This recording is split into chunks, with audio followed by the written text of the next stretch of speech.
Hello friends, एक बार फिर से स्वागत है आपका हिमाचल प्रदेश जीके के शॉर्ट नोट्स वीडियो पर। आज की जो वीडियो है वो है हिमाचल प्रदेश के प्रमुख लेखक और उनके द्वारा लिखी गई पुस्तक के ऊपर। इसको हम शॉर्ट टिप्स के माध्यम से समझेंगे जो आपके एग्जाम में बहुत ज़्यादा हेल्प करेगी। चलिए स्टार्ट करते हैं। पहले नंबर पे लेते हैं लेखक शांता कुमार।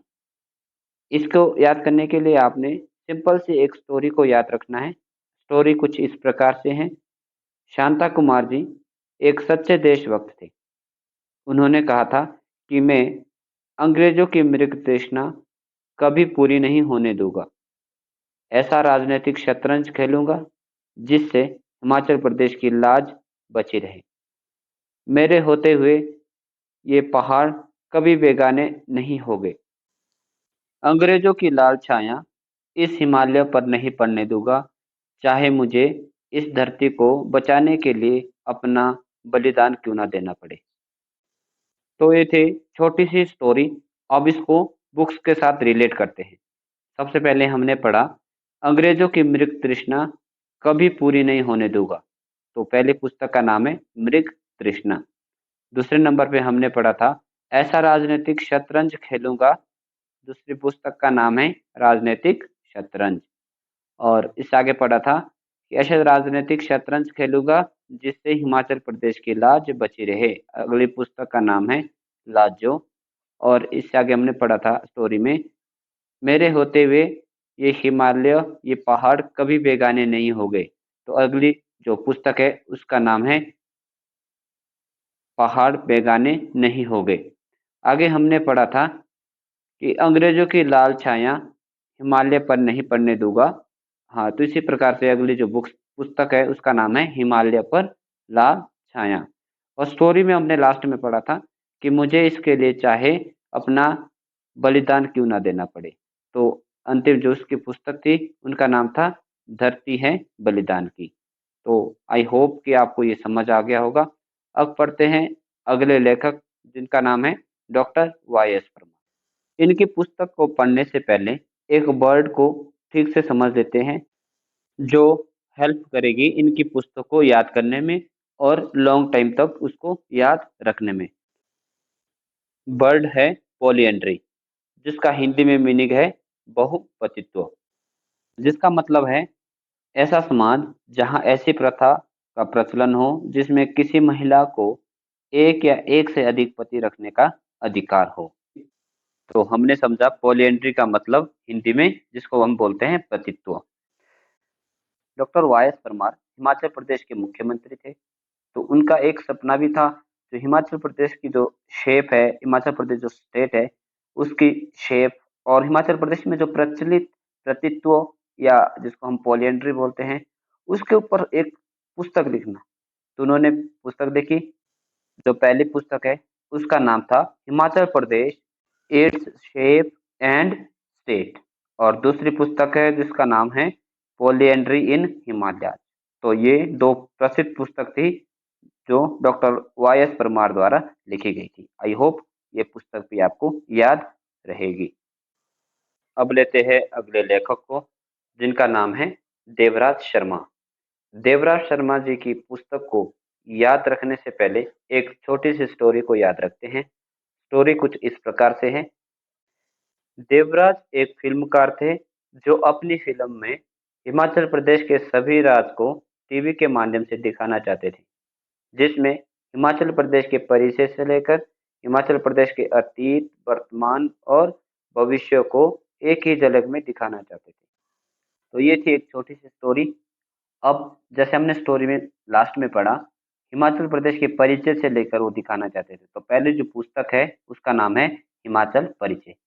और दूसरी हमने स्टोरी में पढ़ा था वो टीवी में दिखाना चाहते थे परिचय से लेकर हिमाचल प्रदेश के अतीत, वर्तमान, भविष्य को एक झलक में। तो अगली जो पुस्तक का नाम है वो है हिमालय अतीत, वर्तमान और भविष्य एक झलक। तो ये थी प्रमुख पुस्तक जो देवराज शर्मा जी द्वारा लिखी गई थी। अब लेते हैं अगले लेखक को। अगला जो लेखक है उनका नाम है राहुल शास्त्रियान। राहुल शास्त्रियान की वैसे तो दो ही पुस्तक हैं। उसको हम डायरेक्ट भी याद रख सकते हैं, लेकिन स्टोरी के माध्यम से अगर हम याद रखते हैं तो ये लॉन्ग टाइम तक याद रहेगी। चलिए स्टोरी को समझते हैं। राहुल सांस्कृत्यायन अपने आप को एक किन्नर देश का राजा समझता था। अगर कोई भी उससे उसका परिचय पूछते तो वो बताता था कि मैं हिमालयन से हूँ। तो राहुल सांस्कृत्यायन की एक छोटी सी स्टोरी है। अब इनकी पुस्तक को पढ़ते हैं।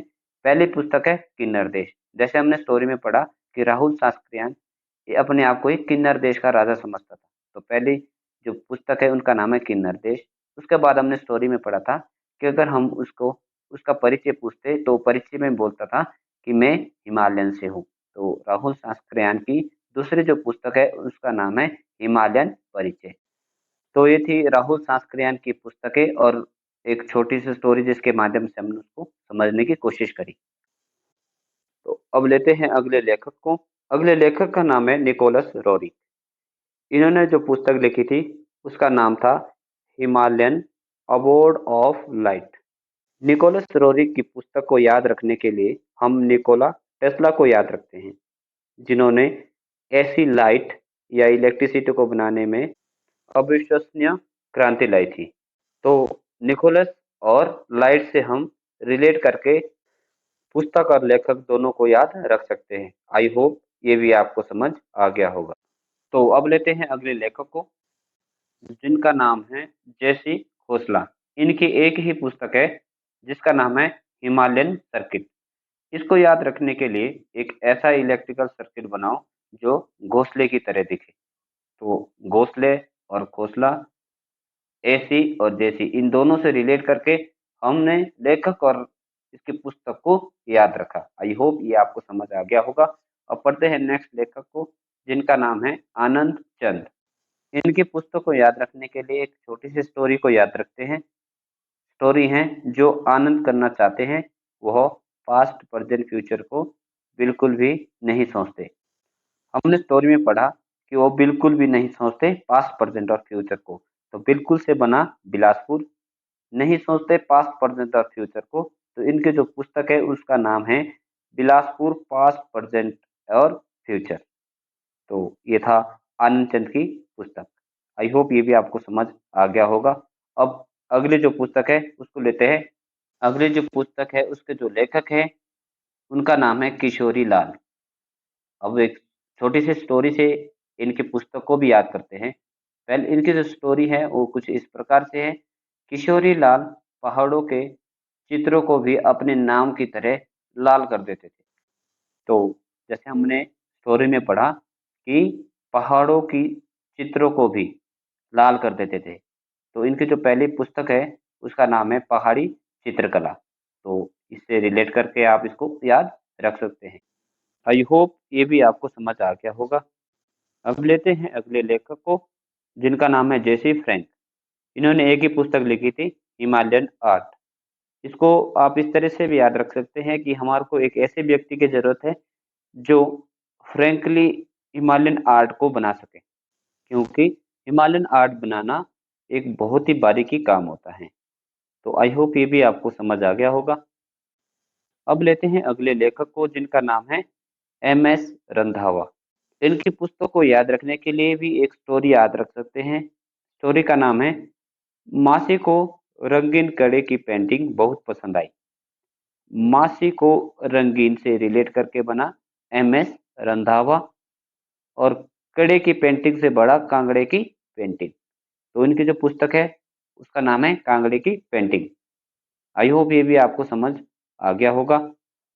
अब पढ़ते हैं अगले लेखक और उनके पुस्तक को। अगला जो लेखक है उसका नाम है विक्रम कायस्थ। विक्रम कायस्थ ने एक ही पुस्तक लिखी थी, उसका नाम है हिस्ट्री ऑफ मंडी। अब लेते हैं लास्ट पुस्तक को और लास्ट इसके लेखक को। लेखक का नाम है एपीएस हार्डकोट। इन्होंने एक ही पुस्तक लिखी थी, उस पुस्तक का नाम है Himalayan history of Kullu and Lahaul Spiti. तो इसी के साथ आज का हमारा ये टॉपिक यहीं पे समाप्त होता है। उम्मीद करते हैं कि आपके लिए ये वीडियो हेल्पफुल हुई होगी। अगर आपको वीडियो अच्छी लगी तो वीडियो को लाइक, शेयर एंड सब्सक्राइब करना ना भूलें। मिलते हैं नेक्स्ट वीडियो में, तब तक के लिए thank you and take care.